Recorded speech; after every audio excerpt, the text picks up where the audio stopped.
Hello, hello, hello. Welcome to your 7 p.m. Thursday night show called Bonga Dada Bonga.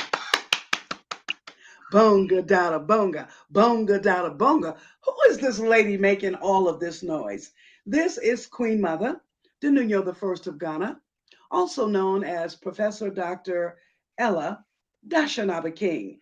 And I'll be introducing you to our host in just a moment. I just wanted to start out by saying hello to you. We do have a great show planned for you tonight, but guess what? Sometimes Murphy raises its head. Murphy has raised his head tonight.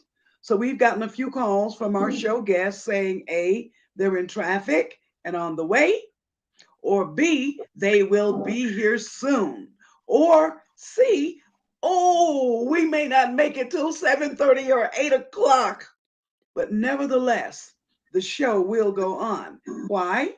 Because we have people who know how to make shows go on. Welcome, Sheila. Hello, Sheila hello, is our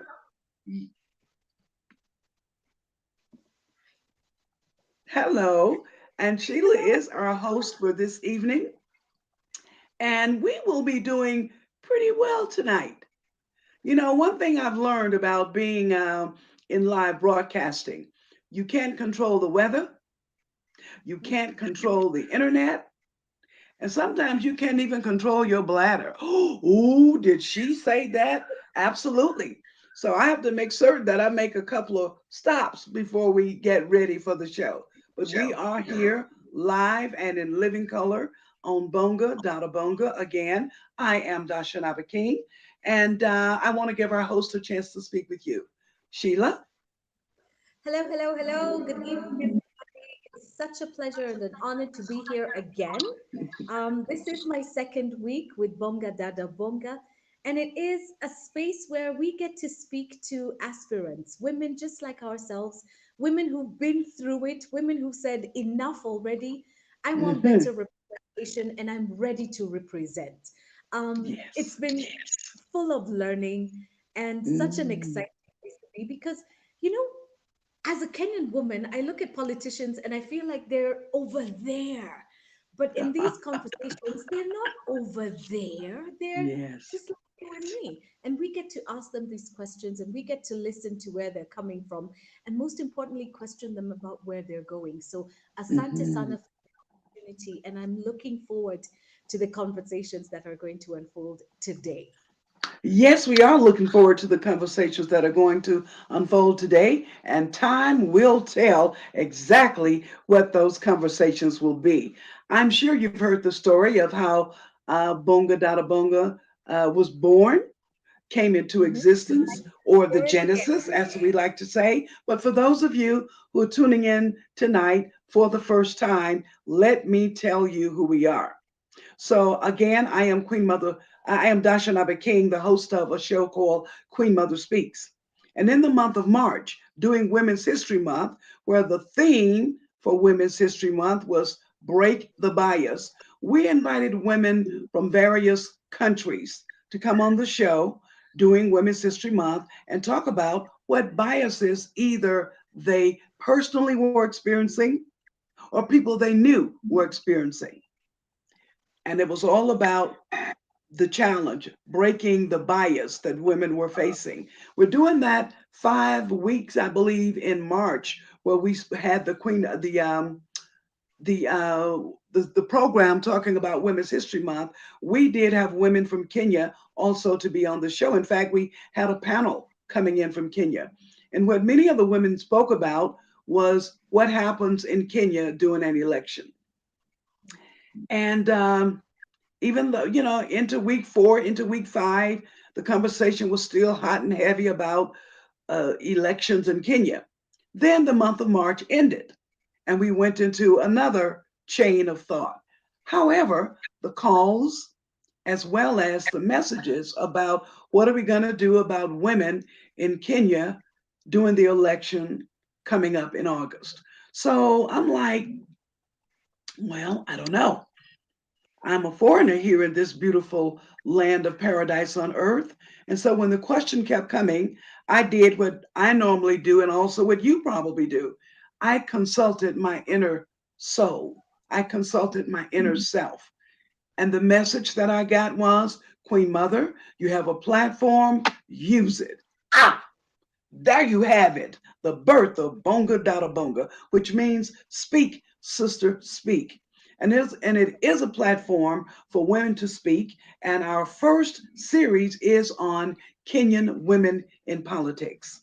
And boy, oh boy, we have had a lot of the women coming on the show and speaking about what they are dealing with and the challenges that they are facing as an aspirant, as well as other things. But over to you, our host.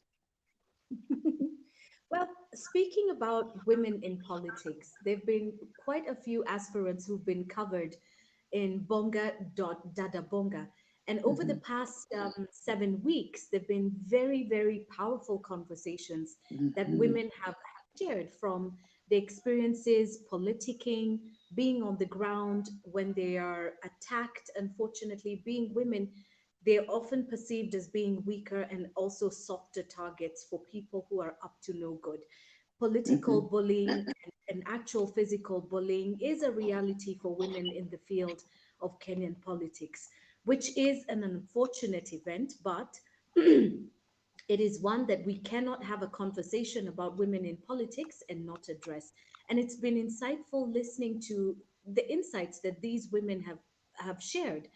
mhm, We have spoken, I mean, from my personal experience from last week's conversations with Frida and Umra, just listening to the sacrifices that they've made, because mhm, politics is not easy. Moving aside from the bullying and the intimidation and the threat of violence, it's a very costly affair. Listening to them talk about what it's cost them, mhm, you understand that for these ladies, it's not a means to an end, because for many people, you look at politicians and think they make a lot of money, the salaries are great, they've got all kinds of benefits. But before you get there, there's also a sacrifice. There's so much that it will take from you, whether it's time spent with your family, whether it's um, being questioned about your decision. Are you the right person for it? But you're a woman, but maybe so somebody else would do so much better. And then, of course, mhm. voter. There is no honey without money. When voters decide you are my paycheck, so you better Mhm, give me something so you can get my honey, which is my vote. mm, The cost of governance. It's been really, I wish we would have these conversations happen exponentially on even broader platforms and wider networks, just so mhm, that we can all understand it's not just a paycheck. These are mhm, women who want to effect real change. mm.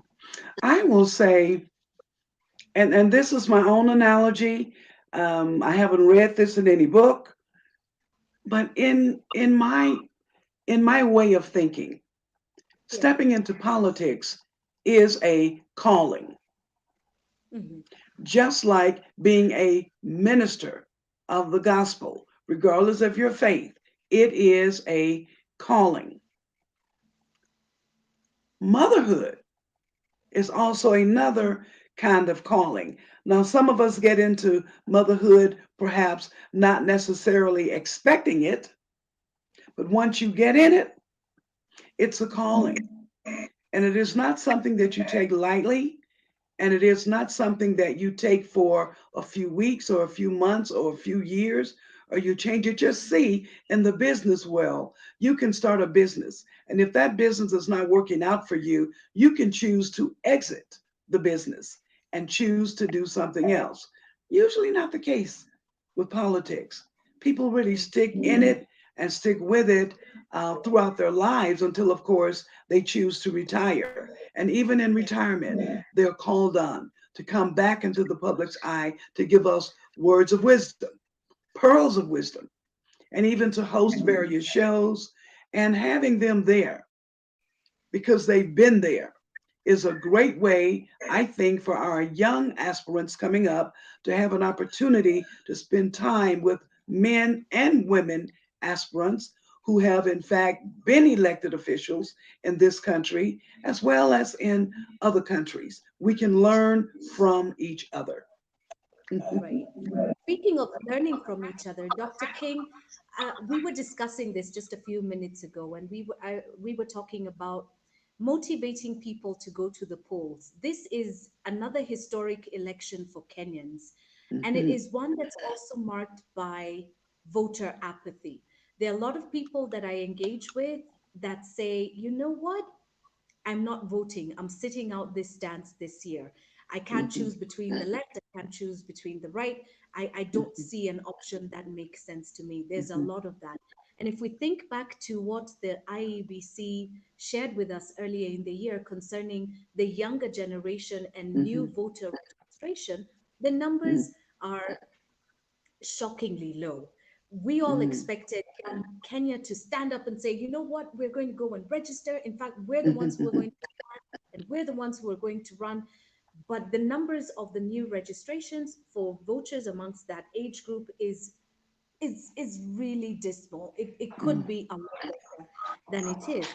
In your mhm, experience mobilizing groups, people groups, regardless of mhm, the age, what mhm, do we need to do as Kenyans to fire ourselves up? We can't register new voters now, yes, but there are those who are already registered who are still sitting on the fence and saying, I'm not going to do this. What would you say to mhm, them to spur them to action and to just know that they still have a sense of duty to this nation and sitting on the fence, not choosing to vote, is not mhm, necessarily the best interest of the nation? mhm, mhm. Well, I happen to be a person who is a Democrat. Out of them, if someone is knocking at my door, they must know that if I don't answer it, there's some reason why I can't answer it. May I step away for a moment and do that? Yes, May I yes, you step away may. for a moment? Okay, let me Yes, do that. I'm not sure who that is, but let's just um, let's we just can make a just point of going to that door right now. One moment. all right then. In the meantime, I'm taking a look at who's joining the conversation, and I can see Rose Maura. And you say, "Hey, Rose. First things first. Very good to see you. Last week, but we know that you were busy. Great to see you." And you say, "Politics, just like motherhood, is a calling," and you agree with Professor King, and truly that is the truth. This is a calling. Ladies that we Bonga Dada Bonga over the past few weeks, the consensus is it is a calling. Who in their minds wakes up first thing in the morning and is ready to go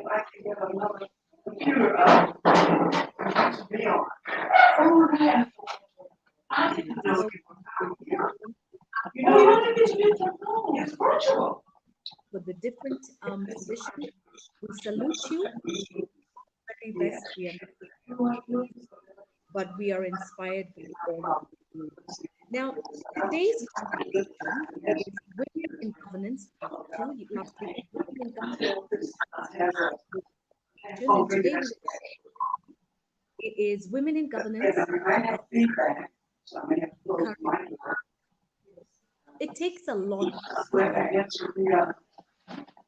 first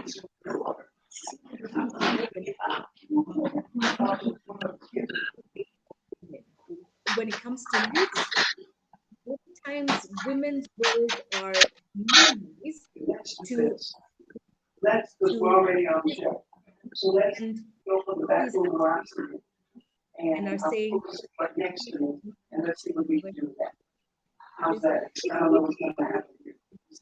it's women where we begin to see ourselves, but our daughters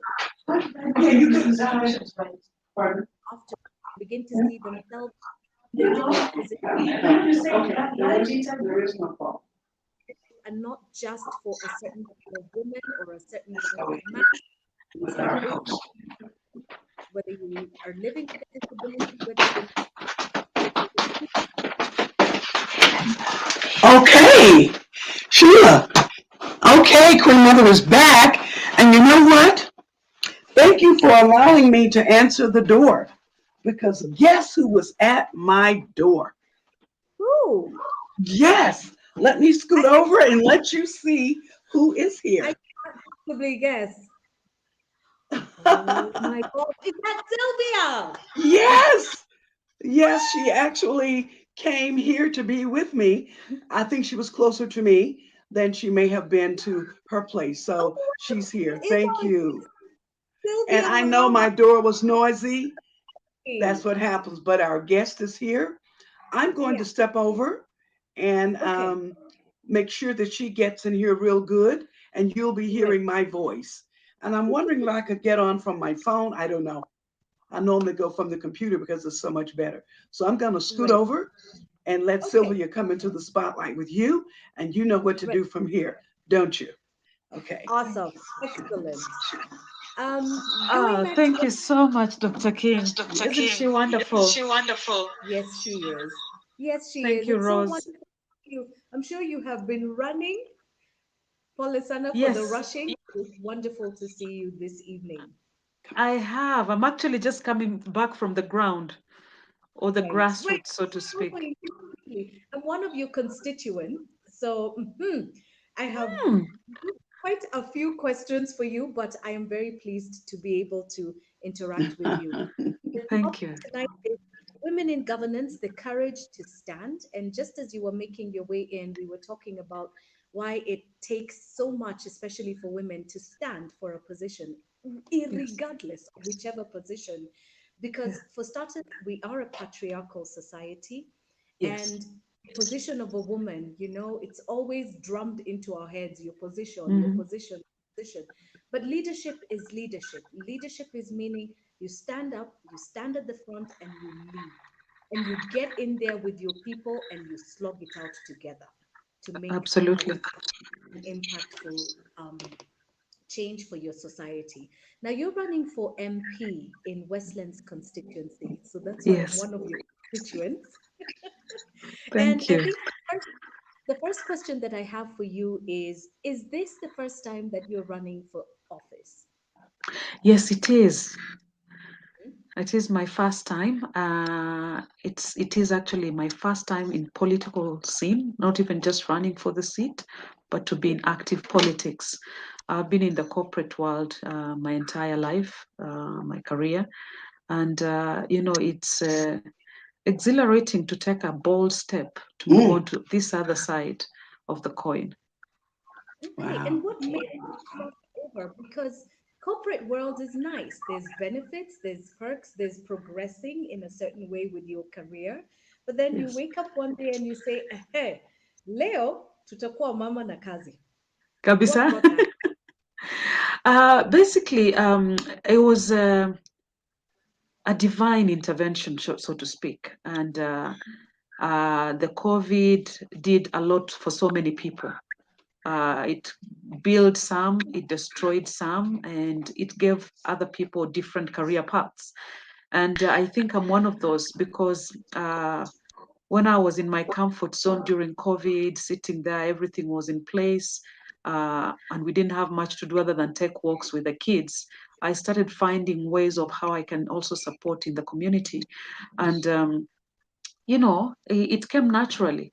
But then, as during my work and experience and interactions, I realized that there was so much problems that needed fixing. And in my mind, I was like, no amount of how to speak NGOs could actually resolve this. The NGOs will come in with different types of solutions, but it will not really amount to the impactful solutions that the society needs, or rather my community in Westlands to be specific. And so it boils down to legislature. That are we really having the right people in government? Governance of a country is really key to put an even point to the entire running of the community, starting from the community, which is the county level, and going up to the national level. So for me, I started looking for how do I actually get myself into a political party. Then I just joined a political party. It was a visit, and a couple of meetings later, they were all asking me to vie. Mhm. And I thought, maybe not. I didn't think about vying, but let me think about it. So 3 months, 4 months down the line, eventually I said, yes, I will run. So it's the grave problems that we have in our communities. And the problems have boiled down now to hunger. If we don't fix the mundane issues that we see on a daily basis, is what is culminating into crime because of hunger and, a lot of disgruntled people, anger on the streets, doing things that you would never imagine people could do. Uh, it all boils down to who am I in this society? I don't have food on the table. Who can I turn to for help? Your member of parliament is nowhere to be seen. Your member of county assembly is nowhere to be seen. They need accessible leaders. And I think I can just be able to provide that. And that's why, I stepped forward. I said, well, I'll take the mile and walk it all the way and see what impact I bring in the place. It takes a lot of courage to see a Yeah. problem and to say, I'm going to fix this. Before we talk Mhm. about what your family must have had to say, because I'm sure that was quite the conversation, not just your immediate Mhm. family, but your extended family as well. Uh-huh. Looking to engage politically, you don't find a lot of women in that train of thought. What was it like Mm. seeking out these political parties, listening to the different ones and saying, this is the one that I want to settle? Did you do a round of, let me see what these people offer? Let me see. What pushed you to do that? Because that really is quite spectacular. Actually, luckily for me, it was an easy decision to take because my younger brother has happened to be in ANC party for a long time, for over 5 years. And I knew that he didn't have challenges in the political party. And of course, I'd heard all these stories about political parties and how you have rightfully affiliated, and sometimes how you have to step certain places before you get to where you're going. And fortunately for me, I set foot in ANC, and it's a straightforward party. The party leader is stringent. He does his job, and when you come on board, they all welcome you. So it became an easier party actually for me to join politics with, and at the same time, I was well received. And so, as a woman, the party also embraces women. And, the last elections, they had just 3 nominations, and one of those people that was taken in nomination was actually a woman. She was nominated senator. So it doesn't come with strings attached. As long as you are able to join the party, pay your membership fees, be able to support the party with their agenda, and be able to also represent the party. And that's what I was doing practically in the beginning, before now stepping forward to vie for the seat. And when it came to nominations, it was also a straightforward process. It wasn't, I've never bribed anybody, just if I can put it simply that way. Or I've never had to go into a private room to negotiate how I am going to be on this ticket and how I should do, to be on this ticket, or to get favorism or anything like that. So I thank God for that, because that's why I said it is a divine intervention of some kind. And I've had stories. Yes, there are political parties that are really, really hard to join. And there are political parties which have given women a really, really tough time. There are cases where they've had to negotiate. The cases where they have to negotiate, you know, their space. Especially during these primaries, we had a lot of women knocked out because of favoritism towards the male candidates as opposed to the female candidates. And especially the MP position is very, very competitive. It's very patriarchal in nature. And so you find women being knocked aside just because perhaps, they don't have a loud voice and or that sort of thing. So it worked out okay. And here we are, just about 5 weeks to the ballot, and I'm Right. And praying.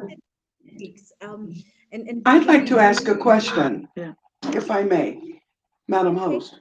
What is the job of a MP? What does the MP actually do for its constituents, and what difference can an MP make in rules and regulations and policies and things of that sort?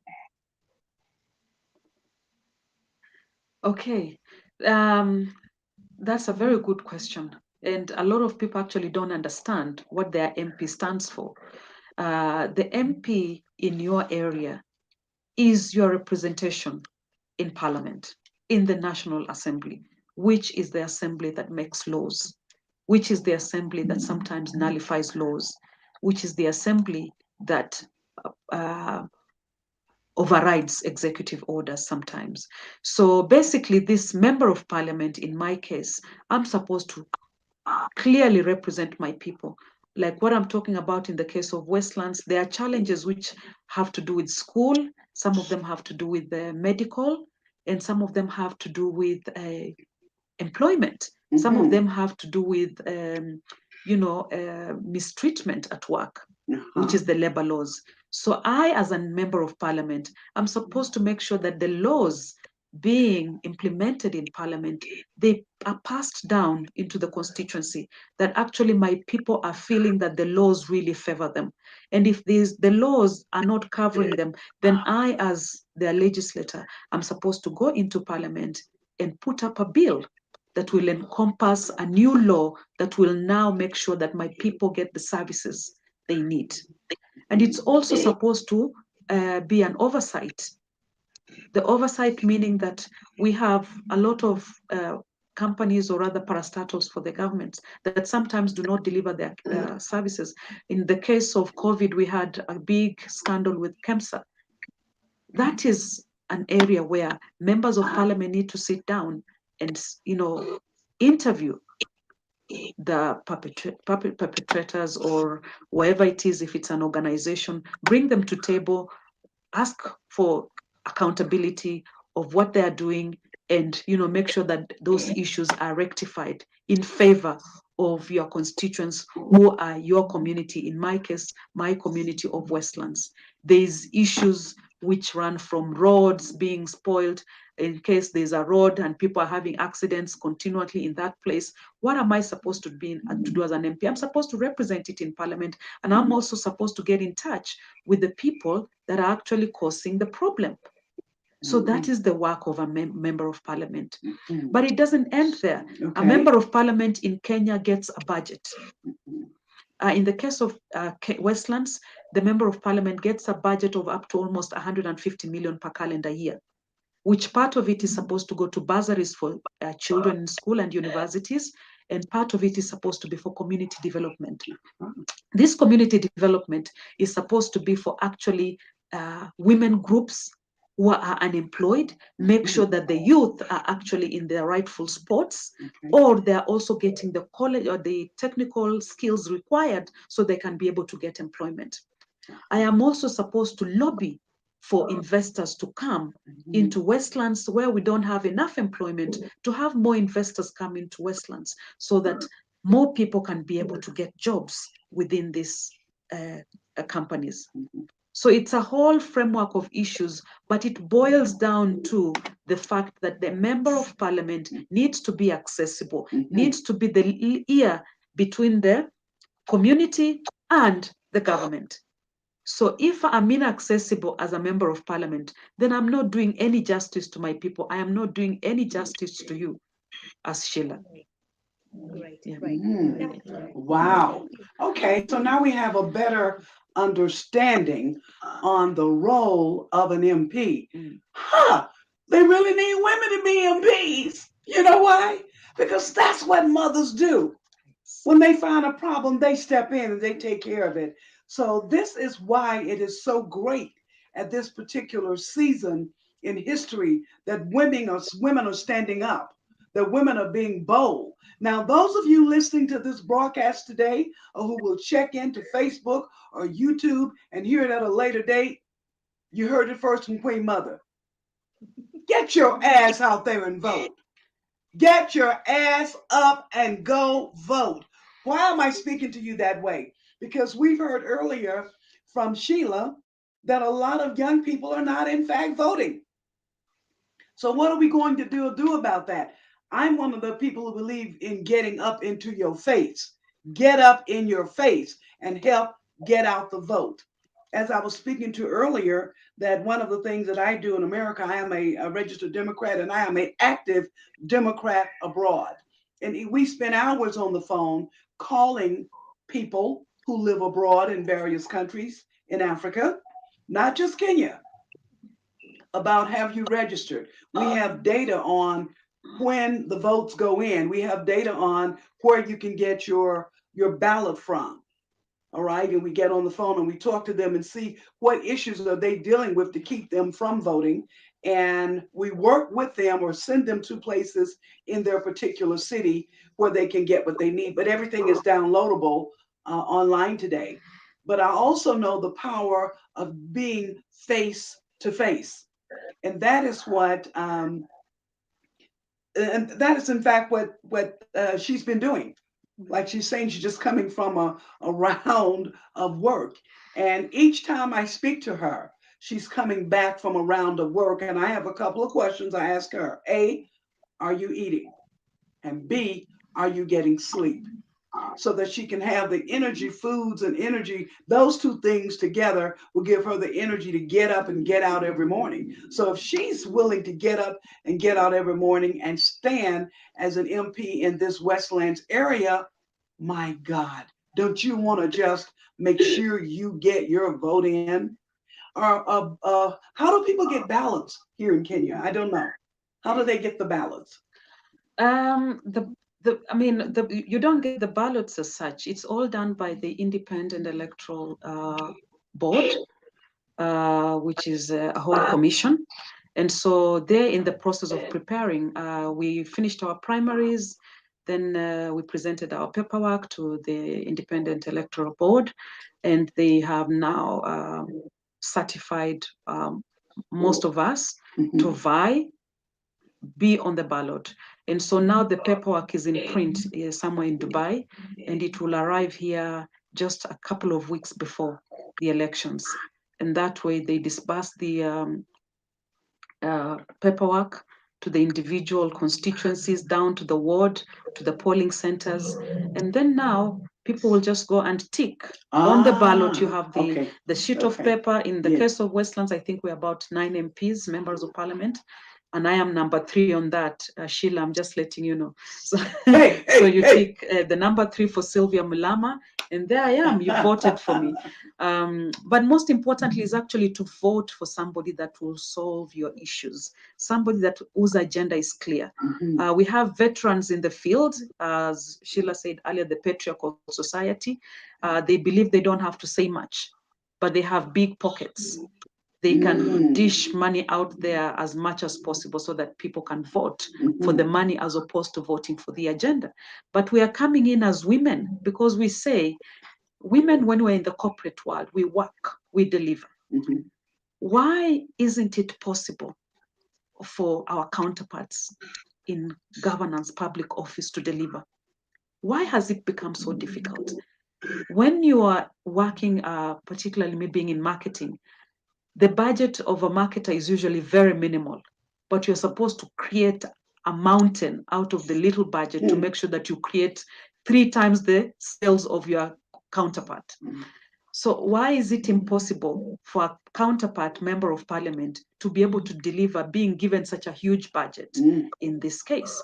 And then it's not just the budget, it's also the access to the business community and access to the international community within the constituency, of which Westlands hosts the highest number of diplomats. It hosts the highest number of non-governmental organizations. It also hosts the highest taxpayers in the country. Westlands right now is ranked as one of the top taxpayers in the country. We contribute 35% of tax to the national revenue. But half of the Westland people in the informal settlements are living under deplorable conditions. That's a question that the MP needs to look at critically, and that's where I come in.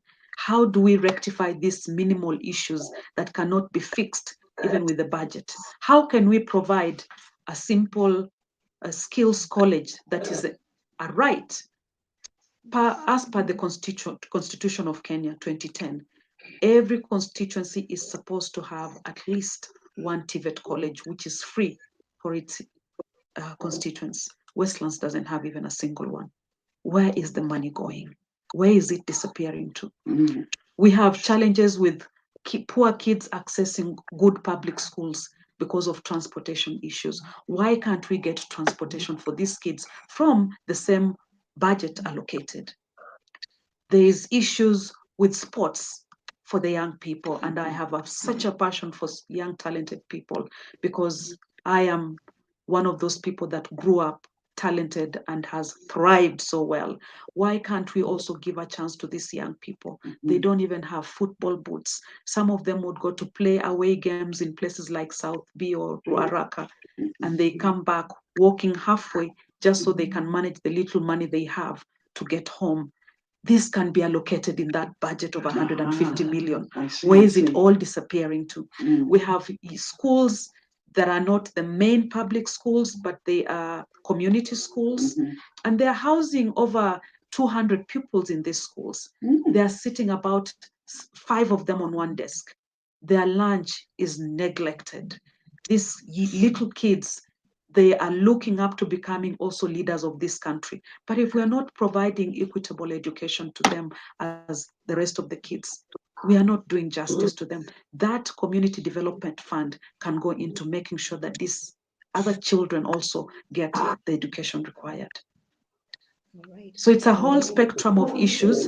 When you look at it from the corporate side, it's governance issues. They can be resolved because there's a budget allocated. It needs a pragmatic person. It needs an honest person that is accountable and can be able to say, in my honest heart, I will perform for my people. I will deliver services to my people because they deserve it and because there's a budget for it. Okay. Okay. Sylvia, to just continue with this conversation, I take you back to something that you've mentioned, accountability, and the questions that you've raised towards the use of CDF funds, for instance, and accountability. Not too long ago, the women's rep for Nairobi was over at Deep Sea. And at Deep Yes. Sea, the women simply asked, "What have you done? Show us what Yes. you have done." And Yeah. it was quite a tense situation. Somebody took the key for the campaign truck, and they had to get some help from the police so that they could be able to be escorted out. And that for me spoke volumes, that if you as a leader are asked to be accountable for your actions and you cannot say what you have Yes. done, therein lies the There what lies it the is. problem. Yes, that what it is that pushed you to be able to get in this position you have not fulfilled. And sadly, that is not just one person who has failed to be accountable. The lack of accountability runs across the country. The people It in does. leadership who cannot be accountable. You have shared with us part of your vision and part of your passion and what it is that you want to do for the people of Kenya. Let's talk about accountability. How do we hold you accountable? Because you've said people don't know their MCAs, people don't know their MPs. Once they get into that, that's the end of that story. We'll see you again in another 5 years where people will ask you, fanyia nini, ulifanya nini, kuja utuonyeshe ni nini ulifanya huku. Will we wait for 5 years? How do we keep you accountable? Yeah, that's a very good question, Sheila. So when I look at it's a very good defining moment actually in the Kenyan politics. I say so because of the constituents of Westlands. They come across as a very, very educated voter. And I appreciate that because they are ready to, sift good from the bad. Even if you bring the amount of money you think you're bringing, if Sylvia is able to reach as many people with her agenda as possible, she will still beat you down at the ballot. The question is now it boils down to free and fair elections. Accountability is key in this nation if we have to get anywhere. And we all need everybody to participate into this. There was a case of interviews in Kileleshwa ward. They said they are going to interview their MCAs one-to-one, a panel of more than 20 people, because they hold your vote in Kileleshwa. And that was, of course, it's our neighboring ward. And I thought it was a great idea because when everybody starts to take this ballot seriously, we are going to bring a change. We are going to start getting the people that do not perform out through the ballot because it's becoming tighter and tighter for anybody to steal the vote. There's nobody who can steal. If you get only 500 votes and your opponent gets 5,000 votes, there's no way you can try to steal 4,300 votes. You are out. So we need to hold our leaders accountable. Then it doesn't end there. It's a question also of you can impeach your member of parliament. Once they're in for 2 years, they've promised A, B, C, D. They are not doing it. What do? Come together, do a petition, take it to court, let the guy be kicked out. It is doable by law. Well. It is doable. But, you know, we are too busy in our daily search, in fulfilling our mandate as parents, as sisters, as daughters, as brothers, that all this gets lost along the way. Yes. Yeah. But if we have this mindset of this member of parliament is not going to get away with this. We've seen the cases of the UK. I can't even count which prime minister was before who, because we had a flood of prime ministers, one coming and going. There was Theresa May, then there was Boris Johnson, then there was someone else, and now they have a prime minister. But they didn't get tired. Because you're not doing the right thing, they're asking you to resign. So I think as Kenyans, we also need to wake up and be alive to that fact. If we want to save our Kenya, and surely we are at the place where we really have to save our country.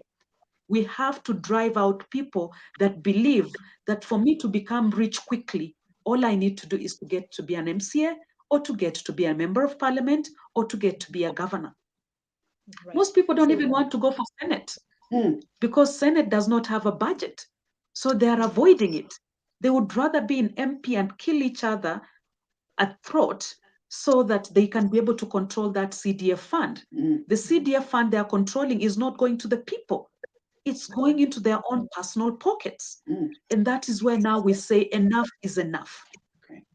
This evening, as Sylvia running for this position in Westlands, if in 2 years you get that position and I feel you're not being accountable, I'm not able to reach you, if I mobilize, utakubali kwenda home. Yes, I promise you, Sheila, I will go home. Because that's the difference we want to bring in, especially as women moving from corporate to a public office. I don't have anything else to prove other than performance. All right. The reason I'm coming into this is to prove that actually this thing can be done properly and it can be done to the benefit of the people. And we can actually fix our country. It doesn't have to be all bad. Politics cannot continuously be dirty in this country. For as long as we look at politics as dirty, we are letting other people run it down. We are letting people that we used to despise, sometimes in corridors of offices, sometimes in corridors of schools, in campus. They are the ones who are running your office for you, running your constituency for you, with potholes, with no public toilets, with deplorable school conditions for children, with no amount of improvement from over 5 years in office. Surely, if you do that in the corporate world, you are fired within the 3 months. Right. So I'm saying we need to get more people and we need to encourage more people from the corporate world to move into public governance. Okay. And that way we'll start to see sanity. Yeah. I agree with you in having more corporate representation because you take the best practices out of corporate world and you bring them to the private sector and to the public sector to ensure that the ordinary Mwananchi is also treated like somebody who matters, because they do matter. Absolutely. We're all here because of each other. Now, you've Yeah. made mention of the CDF funds, and there are two things I'd like us to discuss heading in this direction, especially with CDF usage. We know it has been abused thoroughly in this nation, and it has Yeah. been used as a personal tool by many politicians. As Kenyans, Absolutely. we get to see the deplorable state of affairs in the education sector, where the schools where we send our children, because most of us end up voting in public schools. I vote at High Yes. Ridge Primary School. Yes. Uh-huh. It is a school that I went to. And when I was there as a student and what it is now today are two very different places, two completely different places. And it breaks my heart. The last election we went in, the use of CDF, the paintwork was to mark the desks as given by an individual. They do not, they were not a present from an individual. This is taxpayers' money. This is Yes. your money. This is her Yes. money, my money as a taxpayer that has gone Mm-hmm. to a kitty that has now been Mm-hmm. given to this constituency. And these Mm-hmm. desks are arranged.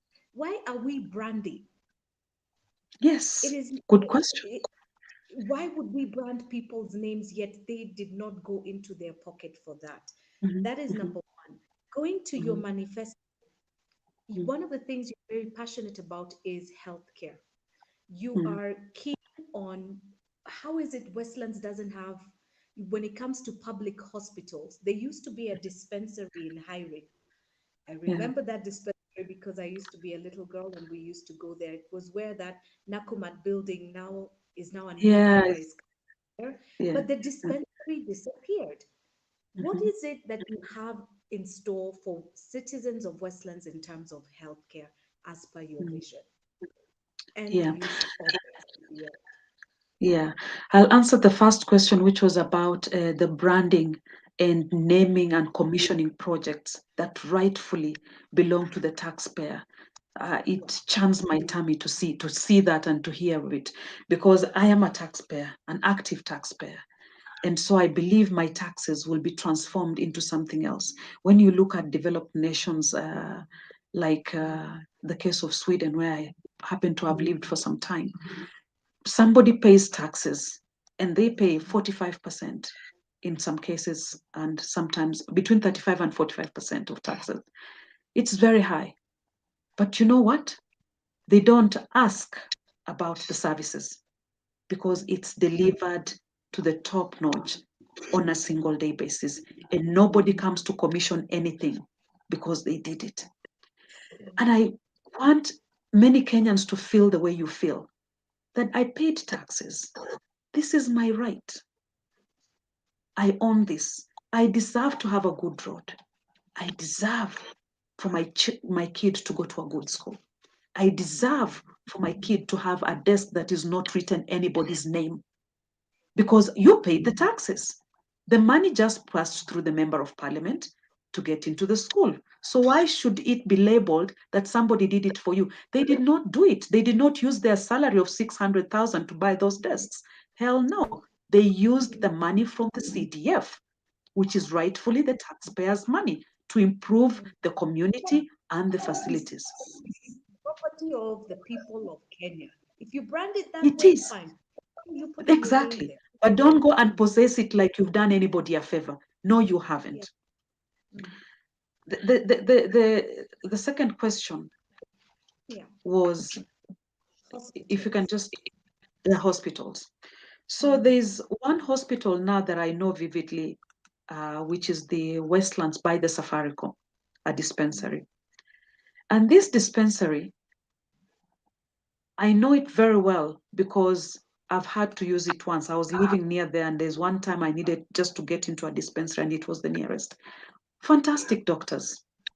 Mm. They do the whole thing, registration up to the tests, malaria test. Then after the treatment, they tell you, oh, that's where it ends. There is no medication. Oh, Mm. And you go to the pharmacy, it's actually an empty hall with empty shelves. They don't have medicine. Okay, during COVID, most of them were furnished with drugs because, of course, they had to keep everybody at bay from the COVID. But now we are back to the status quo. These dispensaries need to be actually taken care of. The CDF funds and also the MP is supposed to be the connection between the hospitals and KEMSA and anybody else that makes sure that these dispensaries are actually working. And me actually, on my election, I actually plan to make sure that we actually get level 3 hospitals in every constituency. At least one in every constituency. Do you think you can get that land back and have a dispensary put up there, which used to Which be one? there? The Nakumat one? Marriage, yeah. Yes, it is possible. Because now it's a question of who's hiding what. And that is not the only land that has been taken over. There's a lot of land, government land. I was on a tour last week. I went to innocent farmers who are keeping the government land sane by making sure they cultivate crops, which is food, and they sell it back at the Kangemi market. These poor people, somebody decided that they want that land and came and put soil over their crops and just killed their trade, just like that, with no feelings at all. Those are some of the Kenyans we are talking about. Inhumane, I would say. That land, I keep saying, they better pray to God. Because when I'm elected, nobody's taking even a piece of it. It belongs to the government. And there's a lot of it, like the one you just mentioned. There's more that have been taken by different people in their own personal possession and using it for their own private ventures, even leasing it out to people. Yet it actually belongs to the government. So those are the hidden things that are not coming out to surface. Those are the hidden things that the MPs are not taking care of. Yet it is the work of a member of parliament because you are the voice. You can take it to the table in parliament and say, this land is here and I'm bringing it to the table here today as a bill. I want that land given back to the people. They will listen to you.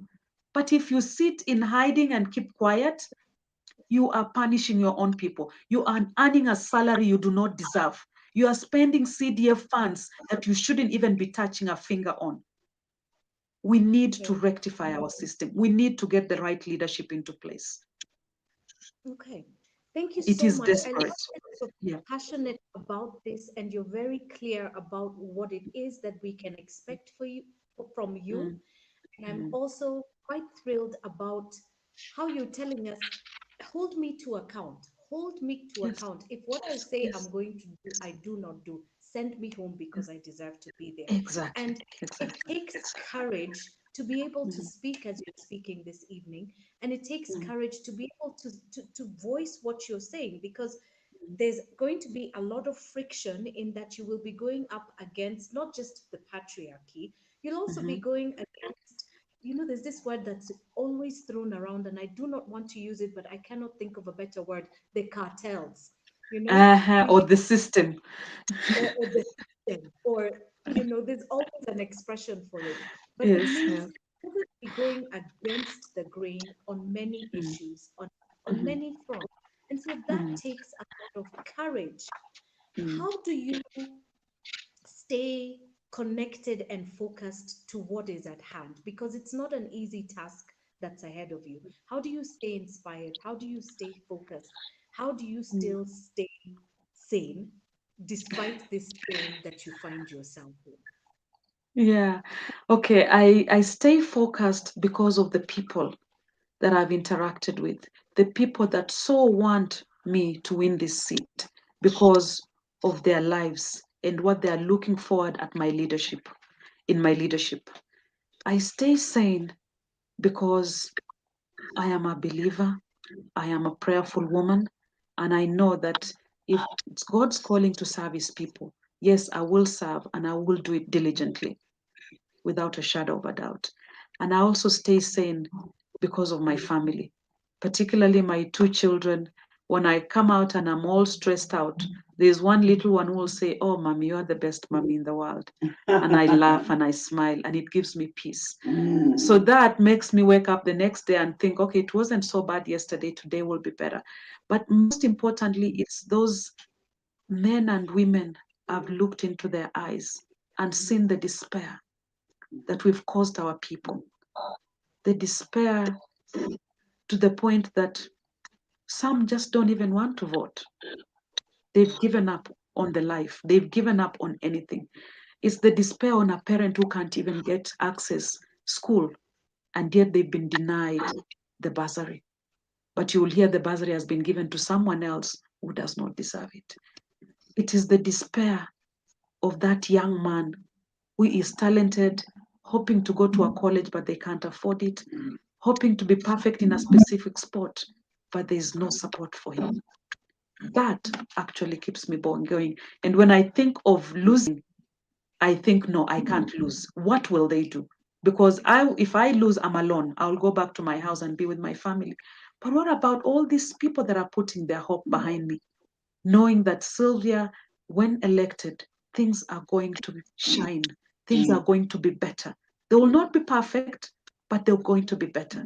That somebody finally will think about me as an individual in this Westlands and know that my life can be uplifted.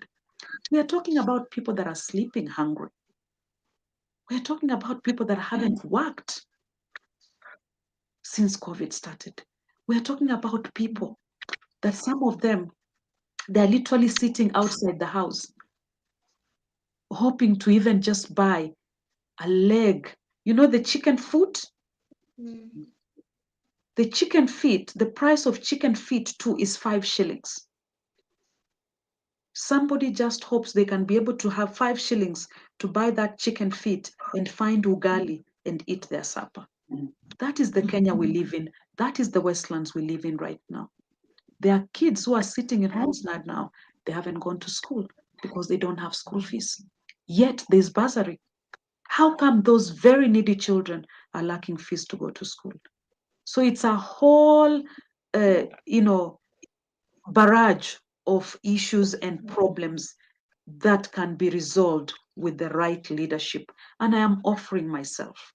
I will bring that leadership to the people of Westlands. All right. That's it. Super. That's I can't believe an hour is almost up. We've only got 3 minutes to wind up. And Sylvia, I'm so glad to have met you this evening and to listen to you speak. Um, you have encouraged everybody to participate. You've said anybody in corporate Kenya, please, kujeni hapa, the public sector needs you. Earlier Yes. today, Igate was interviewed and he talked about his interaction with the late Chris Kirubi and the toilet test, where he was taught, if you want to know how an organization is doing, go to the toilet that the staff uses, not the toilet for the guests. Go to the staff Right. toilet to know what kind of institution and what kind of people you're dealing with. And so Igate says he's come out here because he wants to do that toilet test to all of us. So when we see him doing all kinds, it's his own way of doing the toilet test. But listening to you, you're saying it's bigger than just a toilet test. It's saying, Tokeni, not just as corporate Kenya, you're now inspiring a generation of young girls, of young people who are looking and thinking, I want to do what Sylvia is doing. I feel a passion for what she's doing. I want to go there. What would you say to encourage this young generation? And those people who've been saying they don't want to vote, na ni wengi, unawajua, what would you like to say to inspire the new generation and to just trigger someone who was sitting on the fence, hangekuwa ataamka mapema, but now you want them to come and vote for you? Inspire us as we close. So I just want to encourage young people. They need to take active stage in the center stage in our politics in Kenya, because it's been left to the older generation. But we need to step out, because when we step out, especially the young people, you are telling people that, hey, my voice is here. I'm not a tomorrow's leader. I'm a leader of today. We need to get a parliament that has youngsters, because you cannot continually resolve problems of 27-year-old when all of you are above 50 years old. it is almost impossible. So young people need to step up to the plate. They need to have their voices counted. And the way their voices will be counted is when they participate actively in the politics.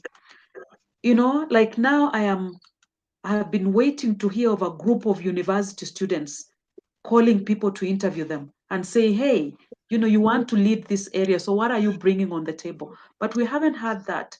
But I pray that in the future elections, we are going to have that very actively, to the point that politicians will be so desperate not to look for votes just in the informal settlements, but also to go to institutions and look for votes.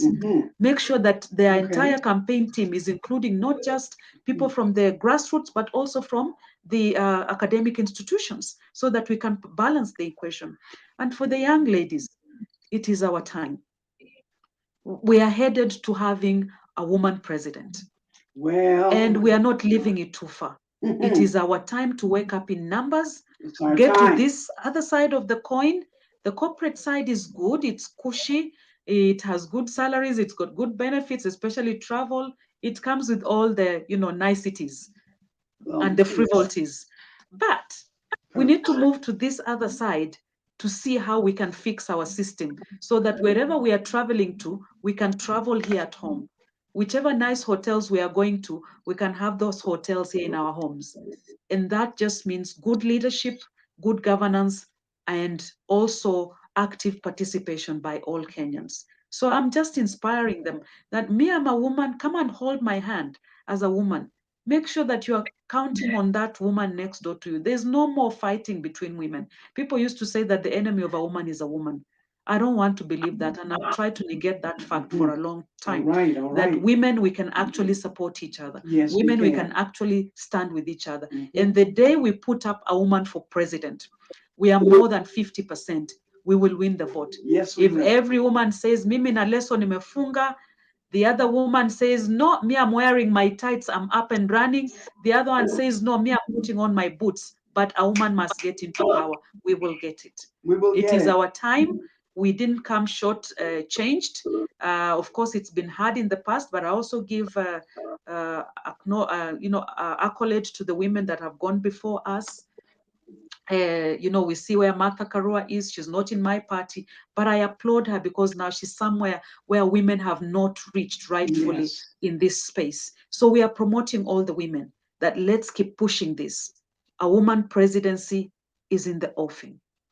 We're nearly there. We're nearly there. Yeah. We will get there. Yeah.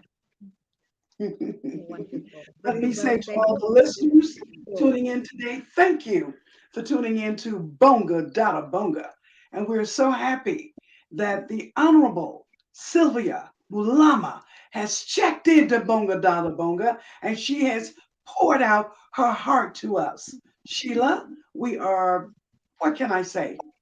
We are just very happy to have you here as our host at this time. On next week, we will be having the illustrious Rose Amwara as the host of BongaDadaBonga. Her co-host will be a young lady. Let me see. I think I have her name written on a piece of paper over there. Who will be the co-host next year? Susan Carrigo. And we have a Miss Catherine, who is a MCA, who will be one of the guests for next week. I will say to you, ladies and gentlemen, that this is a very difficult time to catch these women aspirants because they are on the move. You have to call them and call them and call them and call them and shake them and wake them. And they all want to be here, but their first obligation is to their constituents. So we have to be very careful in asking them to be with us. And we're so grateful when they take time for us because this is a platform created for women's voices. And the first voices we're having on BongaDadaBonga is the voice of Kenyan women in politics. We are making history. Listen, I come from the civil rights struggles in America. I know what making history is about. We are making history, and we're very happy to be a part of it. And yes, the time is near for a woman to step into that seat. The time is coming. Thank you again for tuning in. Sheila, you have some closing words? My closing words are, it takes courage to stand. So everybody stand. Stand with the women who are running. Question, interrogate. Sylvia, I am here with you like this. Thank you, thank you. Thank you again. And Support thank you all each for other. tuning in to BongaDadaBonga. Please tune in to us every Thursday live at 7 p.m. Kenya time. Be sure to find out what time we're live in your city. And we are Bonga Dada Bonga. Bonga Dada Bonga. Bonga Dada Bonga.